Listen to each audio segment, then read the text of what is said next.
আমরা কেউ সংবিধান সংস্কার পরিষদের সদস্য হিসেবে নির্বাচিত হইনি। সংসদ সদস্যদের শপথের দিনে চরম বিতর্ক দেখা দিয়েছে সংসদ ভবনে। বিএনপি তাদের ভারত বিষয়ক উপদেষ্টা সালাউদ্দিন আহমেদ জানিয়েছেন, বিএনপি সংবিধান সংস্কার পরিষদের শপথ নেবে না।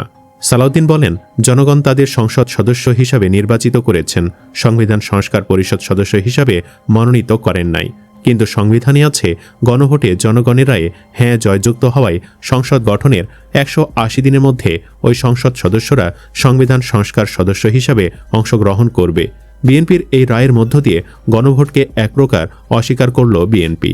সমালোচকরা বলছে, বিএনপির এই সিদ্ধান্ত শহীদের রক্তের সাথে বেইমানি। মানে 24-এর গণ অভ্যুত্থানে যে সংস্কারের জন্য হয়েছিল এবং পরবর্তীতে জুলাই সনদে স্বাক্ষর হয়েছিল, তা থেকে সরে দাঁড়িয়েছে জিয়াউর রহমান ও খালেদা জিয়ার দল বিএনপি।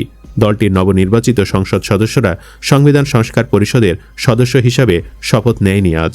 এর প্রতিবাদে জুলাই রক্তের সঙ্গে বেইমানি না করে সংস্কারের পক্ষে থাকার দাবিতে 11 দলীয় জোটের সদস্যরা কোনো শপথই নেবেন না বলে জানিয়েছে বাংলাদেশের জামায়াতে ইসলামী।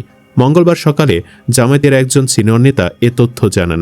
তিনি বলেন, শহীদের রক্তের সঙ্গে বেইমানি, নিলে দুটি শপথ একসঙ্গে, না হলে কোনো শপথ নয়। বিএনপি যে স্বৈরাচারের পথে হাঁটছে তার খেসারত এই জাতিকে দিতে হবে। সংসদ ভবনের ভেতরেই বিএনপি, জামায়াত ও বিদায়ী সরকারের প্রতিনিধিরা আলোচনা করছেন জট খোলার জন্য, কিন্তু কাজ হয়নি। যদিও শেষ পর্যন্ত জামায়াতের এমপিরা শপথ বাক্য পাঠ করেন, সেই সাথে জামায়াত ইসলামী ও স্বতন্ত্র প্রার্থীরা সংবিধান সংস্কার পরিষদে স্বাক্ষরও করেন। এর আগে শপথ না নেওয়ার সিদ্ধান্ত জানিয়েছে ডাক্তার শফিকুর রহমান সহ জামায়াত এমপিরা সংসদ ভবনে অবস্থান করেন। এর আগে সকাল 10টা 40 তারেক রহমানের নেতৃত্বে বিএনপি জোটের এমপিরা শপথ নেন, কিন্তু সংবিধান সংস্কার পরিষদের সদস্য হিসাবে শপথ নেননি। ত্রয়োদশ জাতীয় সংসদ নির্বাচনে নবনির্বাচিত সংসদ সদস্যরা মঙ্গলবার সকাল 11:15টার দিকে শপথ নিয়েছেন। একই দিন নির্বাচিত সংসদ সদস্যদের সংবিধান সংস্কার পরিষদের সদস্য হিসাবে শপথ নেওয়ার কথা থাকলেও বিএনপি দলীয় সংসদ সদস্যরা শপথ নেননি জানিয়েছেন দলটির স্থায়ী কমিটির সদস্য সালাউদ্দিন আহমেদ।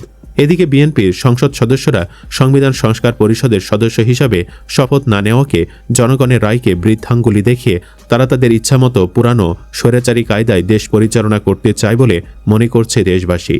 এখানে পরিষ্কার যে বিএনপি প্রথম থেকে যে সংস্কারের বিপক্ষে ছিল তার চূড়ান্ত প্রমাণ তারা নিজ হাতে দিল। প্রথম থেকে তাদের একমাত্র লক্ষ্য ছিল ক্ষমতা। ফেসবুকে জহির নামে একজন লিখেছেন, আচ্ছা দেখা যাক তাদের লন্ডন ফেরত চেয়ারম্যান নাকি দেশ পরিচালনার কি প্ল্যান নিয়ে আসছে। অপেক্ষায় থাকলাম স্বৈরাচারী হাসিনার কাছাকাছি যাওয়ার মনোবাসনা পূর্ণ হয় নাকি। এদিকে ফেসবুকে আরেকজন লিখেছেন, বিএনপি নাকি সংবিধান সংস্কার পরিষদের শপথ নিবে না। যুক্তি হচ্ছে সংবিধানে নেই। যেই লোক এই বক্তব্য দিচ্ছে সে নিজেই গুম ছিল, দেশে আসতে পারে নাই। সংস্কার চাওয়া মানুষজন জীবন দেওয়াতে এখন এমপি মন্ত্রী হয়েছেন তিনি। আপনারা অকৃতজ্ঞ। গণভোটের পক্ষেও বললেন, এখন প্রথম দিনেই গণভোটকে নাই করে দিলেন।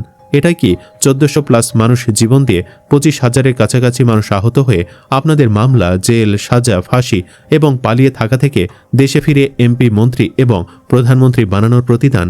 ঠিক আছে, চালাই যান।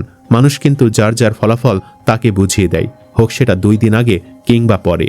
সুপ্রিয় দর্শক, বিএনপিও কি তাহলে স্বৈরাচারের পথে হাঁটছে?